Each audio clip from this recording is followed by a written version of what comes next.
Now, I've procrastinated enough with regards to fitting out the box on the front of the camper. Today, we're going to make a start on it, so stay tuned.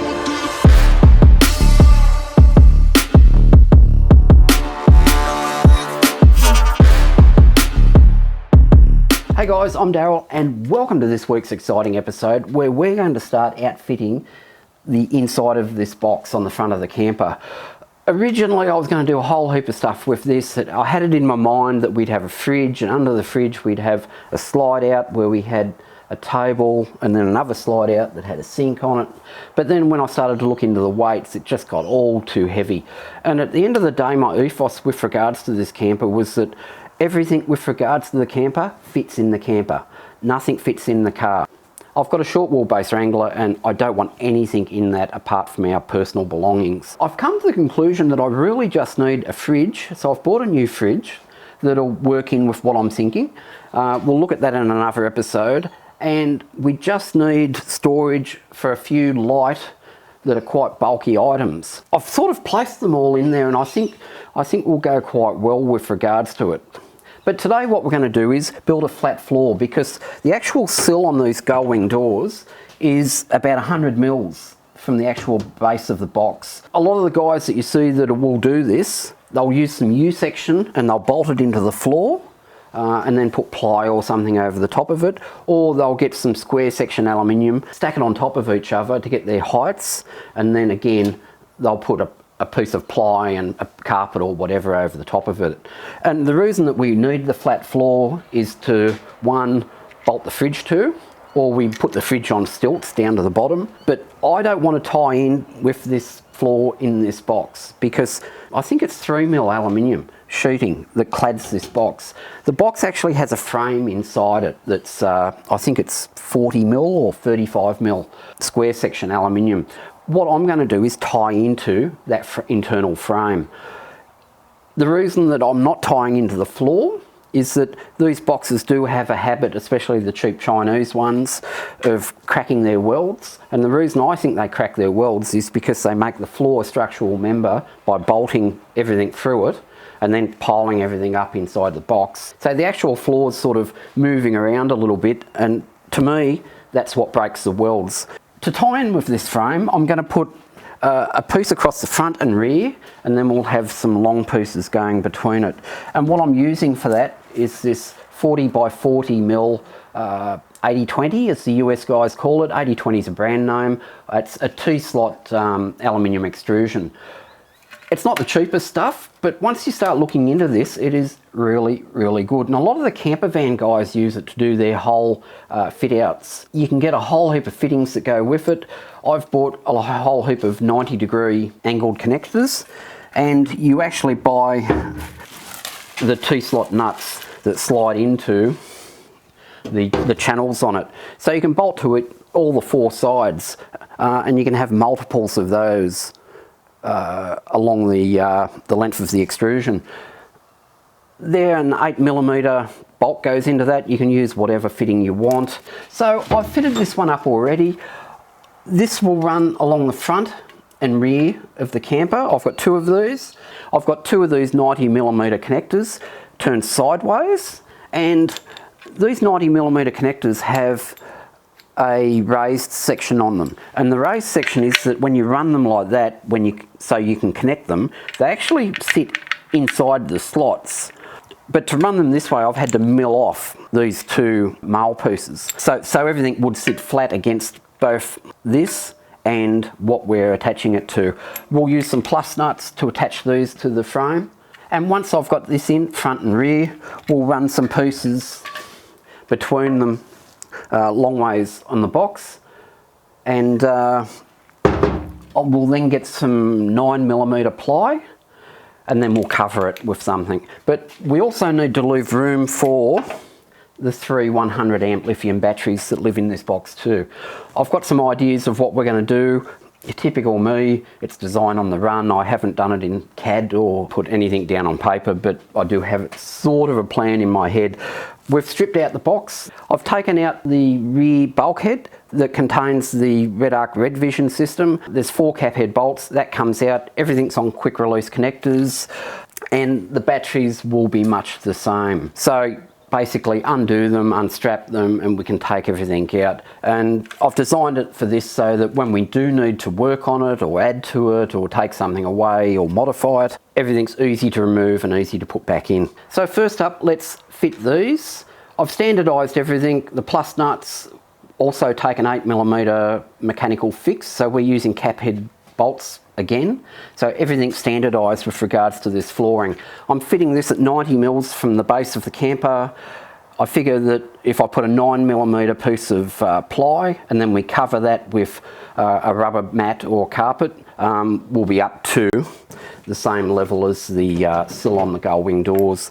I also figure by adding 4 mechanical fixes to the frame of the front and back of the camper, that will give us a really good stable mount to mount everything else off. So let's see how we go.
And that's front and rear mounts to the frame of the drawbar box finished. Must admit, very happy with that. They're strong as. Let's get on with the rest of it.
put the red arc red vision system back in, connected all the cabling up, but this is the framework completed for the 4th floor. And this stuff is absolutely awesome to use. This is solid as a rock. There's no flex whatsoever in the mounts. What I've done is I've enveloped the batteries along here. I'll just put a battery in a moment and I'll show you. This cross member here and the next cross member is where the fridge will mount into. So we'll put the T-nuts in there with some threaded rod, and the fridge will mount through the floor onto that. So the fridge will be solidly mounted too.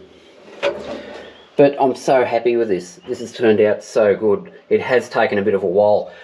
It is fiddly though. These T-nuts, you can slot them in without taking the whole lot out, but it's just a bit fiddly to get them to accept the cap head bolt, because they do move around a little bit in the channel.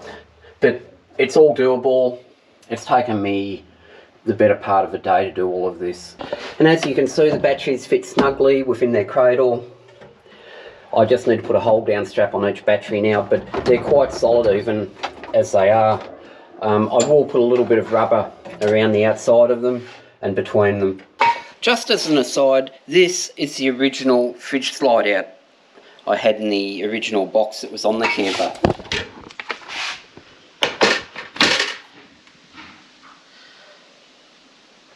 That weighs nearly 11 kilos in total. In all of this framing, I've used somewhere between 5 and 6 lengths of this aluminium extrusion.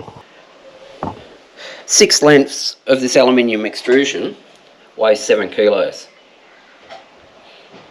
It's light as, and it's strong as. There's no deflection at all in this.